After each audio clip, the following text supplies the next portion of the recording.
xilli Itoobiya ay dib ugu laabatay dagaaladii Banaaye ka socday gobolka Tigreega ayaa xogaga TPLF waxay maanta bixiyeen muuqaal ay ka muuqanayaan kumanaan askari oo ka tirsan ciidanka militariga Itoobiya kuwaas oo ay sheegeen in gacanta ay ku soo dhigeen kadib markii ay isu soo dhiibeen dagaal saacado badan qaatay oo ka socday qaybo ka mid ah gobolka Tigreega ay ugu dambeyn ku qasbanaadeen in xogaga TPLF ay isku soo dhiibaan kumanaan askari oo militariga Itoobiya ka tirsan haddaba maxaa ka soconaya gobolka Tigreega si lamid ah gobolka Amxaarada waxaan kula wadaagi wararkii ugu dambeeyay guud ahaan xaaladda Itoobiya ee dagaalada baan ee faraha looga gubtay ee dhinacyadu markaas isku farasaarayaan gobolada Tigreega iyo Amxaarada soo dhawow muuqaalka like share aragtidaada qaybta faallada ee commentiga ku dhiib haddii aad hore nolol joogto kuma santaa haddii aad nolol joogina nagu soo biiro ka mid noqo saaxiibada halkan ku xiran hagaaga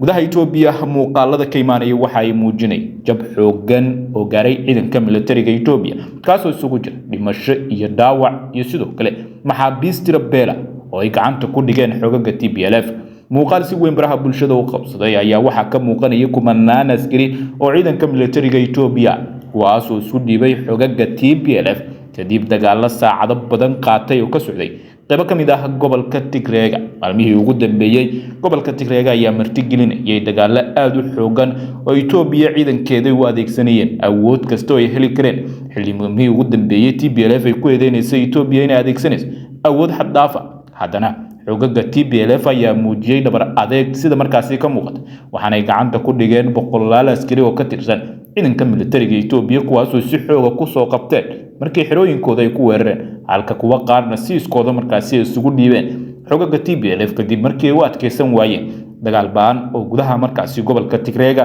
ay iska caabin xoogan kaga hor yimaadeen xogaga TPLF hogaanka TPLF waxay sheegeen inay sii wadi doonaan halgankii sidoo kale dagaalada ka dhanka maamulka Abiy Ahmed sida markaasi ay sheegeen isla markaana aysan marnaba aqbali doonin in xogaga TPLF ay isdhiibaan ama ay ka baxaan gudaha gobolka Tigreega xaaladda Itoobiya ayaa u muuqata inay sii cakirmayso jabka xoogan ee ciidanka Itoobiya gaarayna waxa markaasi muujinaya ciidanka Itoobiya ee sida tarabta isugu dhiibay xogaga TPLF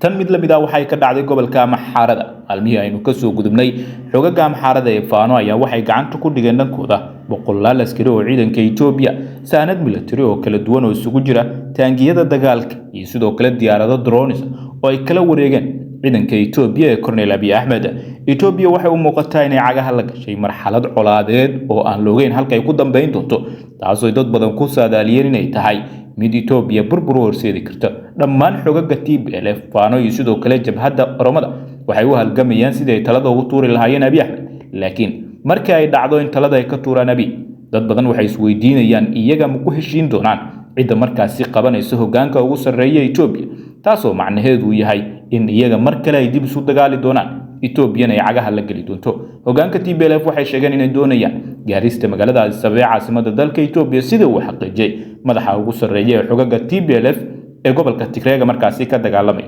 xaaladdu waxay u muuqataa inay sii cakirmayso dhinaca Eritreana dhaqdhaqaaq aad u xoogan oo ay ku taageerayso TPLF ayaa iyana markaasi saacadihii ugu dambeeyay ay sameysay wixii ka soo kordhay xaaladda Itoobiya guud ahaan caalamka tabinadeena xiga ayaad ku daawan doontaa